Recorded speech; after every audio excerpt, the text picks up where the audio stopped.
What's going on, motivators? We got another video.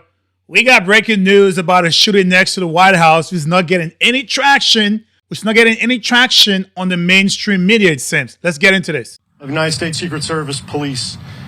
Approximately 3:30 this afternoon, our plainclothes officers and agents that consistently patrol the outer perimeter of the White House complex identified a suspicious individual that appeared to have a firearm. They called in support from our marked uniformed Secret Service police to make contact with that individual. Upon making contact, that individual fled briefly on foot, withdrew a firearm, and fired in the direction of our agents and officers. They returned fire and engaged. That individual was hit. He's since been transported to the hospital. I have no comments on his condition. Why is it always in the Trump administration people go in and fire at Secret Service and stuff like that? I find it to be very strange. Unless it happened in other administration, in recent years, recent decade, that I'm not sure of. Let me know. But it seems that it's very prevalent on the Trump for some reason. I can tell you that at least one, we believe only one bystander was hit by the suspect. That individual, it's a juvenile, did not sustain any life-threatening injuries, but he's also receiving treatment at the hospital. Wow. And to make it worse, a child was hit. A child. And this is what I'm saying. For the people who sure don't love guns, right? From what I know so far, the way it looks like, it might be a liberal. They sure like firing it. And now they hit a kid. It's just amazing to me. It's always a good person with a weapon who makes the difference, right? From when the lunatics start doing some craziness and actually hitting a kid in the midst of it. I would actually believe they didn't went out there to fire at a kid, but the chaos, no one is thinking ahead of time that it might be some innocent bystander in what they're trying to do. I'll point out that not long before this shooting occurred, the vice president's motorcade did transit through this area. The investigation itself, in terms of the use of force in the shooting, will be conducted by Metropolitan Police Department. I'll pause there. Matthew, do we know how your guys identified this person as being suspicious? Was he on a radar or just how he appeared? No, my understanding is they observed a print, we would call it, visual print of a firearm. These are trained surveillance detection personnel out there looking every day to look for just that. And to look for just that, with what happened at the White House Correspondents' Dinner, everything is on heightened alert. And you heard him just say J.D. Vance was just about to pass by. Who knows what its people are trying to do? There are more people who are cuckoo out there, and it's only going to get worse from what I believe, at least.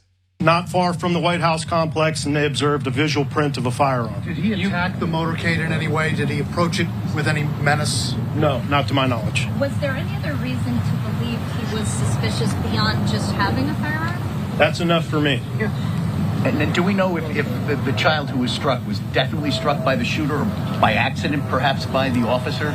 I can't say, and we'll let the doctors figure that out, but everything I've seen leads me to believe. You see the question he just asked, could it have been by one of the Secret Service agent? These people never want to take into consideration that people are bad. It was the same thing when the guy tried to go in with the assassination. Did the person who got hit, could it have been someone else, friendly fire, but never the idea of the perpetrator who is doing what he or she is doing? And the investigators believe he was struck by the suspect. So, Mr. Quinn, this man was spotted near the White House, but not on the property. Correct. Not on the property. We're not far. We are, just real quick, we're not far at all. You have been here from where this incident took place. Can you tell us exactly where he was spotted? Not here. It was. I can't say exactly, but they had been following him for a brief period of time before uniformed police engaged. You mentioned he didn't Let's go one at a time. Go ahead. Approach the motorcade. Was there any indication that that was his intent? No, but we will get to the bottom of that. And Matthew, Did he say anything to the officers? Sometimes I feel like those reporters are the dumbest people on earth. They're dumb. They should be like, I've watched news reporting from way back in the days from the 60s, 70s, 80s. They were very intelligent. Used to ask questions that was very poignant, these people, the questions they ask, I'm like, what? It's almost like they want the incident to happen, and then you could come back and be like, oh, okay, we saw him kill the person, and then we're going to go ahead and apprehend him. They don't understand that you got to take actions before it happened. They want that to be a causality first. We don't want that. We want to stop people before the effect happens. I don't get those people. These reporters, I don't get it nowadays.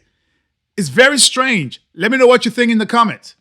I'm not at liberty right now until we get for sure. Any sort of communication? Again, I can't say right now. Was the vice president in the motorcade when it passed before this incident happened? Yes. And Matthew, we see a backpack and sneakers there. Are those the suspects or are those the kids? I'm not sure. The backpack you probably see is our first aid trauma kit that our officers providing life care after shooting the suspect. Do you have an age on the child that was struck? Is it male or female? I can just tell you right now that it's a juvenile. And so We'll do two more questions, guys. The other attempts on President Trump's life? I'm sorry, say again? Do you believe this is related potentially to the other recent attempts on Trump's life? I can't say. I'm not going to guess on that. I can tell you that every time, one, we're patrolling this area and every site we do 24/7 hardcore. Whether or not it was directed to the president or not, I don't know, but we will find out. Weapon recovered?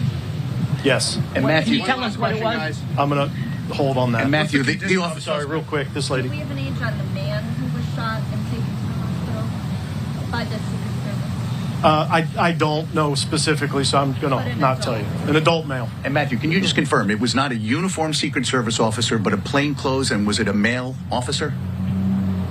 Or That- agent, male agent That first that fired the shot. No, I can confirm with you it was uniformed Secret Service police officers that engaged the suspect. But it was a plainclothes who made the first visual. Yes, sir. Deputy, thank you. Thank you. Again, doesn't matter if it's plain clothes or not. These people, when will this stuff stop? From the looks of it, it was not just a bystander. Because if they told him to stop, why would you go back and shoot at the Secret Service agents? Those people, their intentions were not good. And if you're next to the White House and you're scoping it, why have a weapon? A lot of those things that people do are very strange. I'm telling you, it's like they want something to happen and then they're going to go back in and be like, oh, yes. But again, if you watch with everything they keep saying, the guy who just got apprehended from trying to do the assassination of President Trump, some people think that he was good. That's people on the left, that is. They think what he did was good. So there is always someone else who's waiting in the wind, be like, oh man, this guy missed. Everybody's saying he's good. I'm going to go ahead and do it. We all seen the videos of people waking up and saying they had a good thought today of someone assassinating the president. It's like, what is wrong with people nowadays? And some of them are posting this stuff online. Guys talking about they want the medical department, like when they're going to treat President Trump to eventually take him out. A lot of people in the United States are lunatics. Lunatics. And it's very prevalent on the left so far. And there'll be a big uprising until this man gets out of office. And I don't think it's going to stop even though he gets out of office. I think they're going to keep trying, and trying. Just for one of them to say like, yes, I was the person who did it. It's very unfortunate. We saw how it turned out with Charlie Kirk. Somebody said they did it. A lot of people were happy when that happened as far as taking him out. But anyway, let me know what you think inside the comments. All right, motivators, if you enjoy what you've seen and heard, please like, comment, share, but most importantly, subscribe to A Black Veteran's Perspective. Stay motivated.